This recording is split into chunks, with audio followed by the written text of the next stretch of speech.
What is up, guys? Sports Snippets, Dennis Sullivan here to talk to you about the upcoming Miami Marlins season. Just a few days upon us as I make this video. Opening day ready to start and kick off on April 1st. A few short days away. I'm getting ready to go over what I think will be a fairly good year for the Marlins. Maybe a little bit better than fairly good.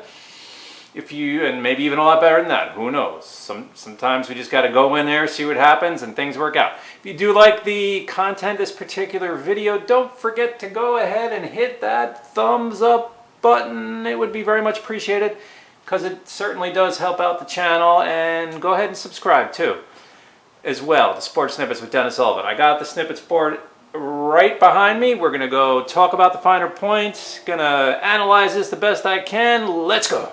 So here we go. Guys, I broke it down by starters. I mean the starting lineup, and of course the staff as well. Who's projected to be starting. I'm going to touch on last year's leaders as well to get things started. Then we'll talk about a few other finer points and mainly questions that I have going into the 2021 season. Of course, just to recap for you, in 2020, the Marlins not only made the postseason, now you did have that extra playoff spot, but they did make the postseason, and they did make it to the second round, defeating the Chicago Cubs in the first round. Of course, when you read about the Marlins' outlook for 2021, you would never know that, but that's a whole different story onto itself, because the Marlins never seem to get any benefit of anything when it comes to how they're going to do or what the outlook is. And yeah, I know the Marlins have had plenty of teams over the years that just haven't been very good. Of course, Marlins have won 2 World Series since their first season in 1993. But other than those 2 World Series victories, there's been very little to talk good about. I understand that part, but the Marlins never, just my vibe here, guys, as we're getting started, they never really seem to, on a national scale, either get the respect or get the benefit of the doubt. Let me know what you think about that. I'd be interested to hear, but let's get into it now, guys. When it comes into starters, the lineup that's about to go out there, now I like the pickup of Adam Duvall, who's kind of like, seems to be a 4th outfielder. You're mainly looking at Corey Dickerson in left, Starling Marte in center, Garrett Cooper in right. That's like the projected starting outfield, with Lewis Brinson also in the mix there somewhere. Speedy player, been on the Marlins now for a couple of years. I really liked Brinson when he first came over a few years ago to the Marlins from Milwaukee. Hasn't quite, I mean, he started showing some good signs last year, so Marlins have stuck with him. As a fan, I'm sticking with him. I like him still as a player. Adam Duvall, of course, will offer plenty of power. Also, Corey Dickerson in left field. Always like Corey Dickerson. He's underrated when it comes to power, too. Remember, he was leading off for the Rays there for a while, hitting home runs. Like, he cranked like well over 20. I remember that one year, just a couple of years ago. And Dickerson's been around. He's a seasoned veteran. Garrett Cooper is up and coming, I think, offensively as well for the Marlins. Infield, you got Brian Anderson. He really is one of the better hitting third basemen, slowly becoming in the league. Miguel Rojas at short, very steady, the veteran. John Birdie, I'll talk a little bit more about him in a second, is supposed to be penciled in at second base. Jesus Aguilar, the power-hitting first baseman, will be a key part of this offense this season. I like the 1-2 punch behind the plate in Jorge Alfaro. Alfaro has had some success as a catcher in the major leagues. Not a bad option there, really. And Chad Wallach, again, not a bad backup, really, to have Chad Wallach, the veteran backup catcher. So if you look at what the Marlins are going to put out pretty much on a day-in, day-out basis, is this like a Houston Astro lineup? No, not really. No one's saying that it is. But it's really not that bad of a lineup either. if I look at last year's rankings, it wasn't great. I mean, they were right in the middle of the league in batting average, around 244, 16th. They were a little low in runs scored, 21st in the major leagues. This is overall major league rankings, not just National League. So when it comes to runs scored and average, you're looking at about a average to below average 2020. I think they can even improve upon that a little bit and at least score a fair to decent amount of runs. Don't forget, Don Mattingly as your manager doesn't necessarily hurt things either. The good hitter that he was, and has great knowledge on run production and working with the guys day in and day out. This is one of the better managers you can have for that type of effect on a team when it comes to scoring, driving in runs. Leaders 2020, and then I'll get a little bit more into the pitching here in just a moment.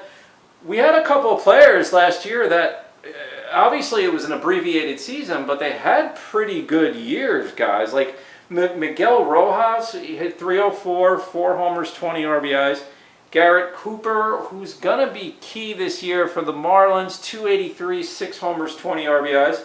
Jesus Aguilar drove in 34 runs, second on the team, 8 homers, and hit 277, which for a power hitter, I mean, it's not that bad at all. Corey Dickerson, 258, he would hit 7 homers, 17 RBIs. Brian Anderson led the team in RBIs with 38 and home runs. He had 11 and hit 255. So I remember Brian Anderson last year got off to kind of like that slow start, or he started off okay, and then there was that period where he just got into a funk, but he still wound up with 11 homers and 38 RBIs, guys. So this team can produce runs. What's going to be the key, though? As I mentioned, I'll get into John Birdie and some of the other guys here. I'm not going to get too deeply into it, but John Birdie will be a key, especially if they decide to bat him early in the lineup. I know he had some experience in the leadoff spot.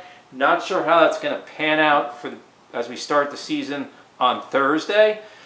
But this offense is going to come down to the table setters, the guys that are supposed to get on base at the beginning of this lineup. It's going to work one way or the other for the Marlins, guys. Keep an eye on that. Are we getting on base? Because we got the players to bring them in. Can the top of the lineup get on base? You might see some experimenting going on. Where's Marte going to hit in the lineup? Birdie already mentioned. Is Corey Dickerson going to hit at the top of the lineup? Maybe we're going to see a little bit of a on-again, off-again switch. Let's just try it out, mix and match, see what works. That's probably what's going to happen. But ultimately, it's going to come down to, can the Marlins get on base enough to get these runs going and to get this offense started? Leaders discussed. Let's move to starting pitching. Starting pitching, I put a question mark, because when it comes to pitching, guys, I feel more secure with the offense than I do with the pitching. The pitching, though, I don't feel bad about. Here's why. We got Lopez. So, I mean, Pablo Lopez and Trevor make that Sixto Sanchez. Sixto Sanchez, Pablo Lopez, I feel pretty good about. I like both those guys. Trevor Rogers, I was also going to mention, he's factoring in there somewhere in the starting rotation, the pitching rotation. Elieser Hernandez, I have penciled in as a 5th starter. We're going to see how that goes. Nick Neidert also could factor in as a spot starter or even starter depending on injuries and how all that stuff goes. Last year, the starting pitching was pretty good. It was improved, especially when you look at Sandy Alcantara. Kind of came along last year. He went 3-2, but his ERA and WHIP were pretty good at a 3 even on the ERA. 119 WHIP. Of course, that's walks and hits per innings pitched. So Alcantara, who I've always said to myself, is he the guy to be your ace? I mean, I could see him maybe as a third or fourth starter. Is that really your ace? But he's pitching better. I mean, at least in 2020, he pitched better. So we got to give him the benefit of the doubt. If that's going to be the ace, then so be it. If he's going to be your opening day starter. But I really like Lopez and Sanchez coming in at 2 and 3. Lopez goes 6 and 4 last year, 361 and 119 whip. Sanchez 3 and 2, 346 and a 121 whip. Not bad. So Lopez and Sanchez 9 and 6 combined last year for around a 350 something ERA. I'll take that. That's really not that bad.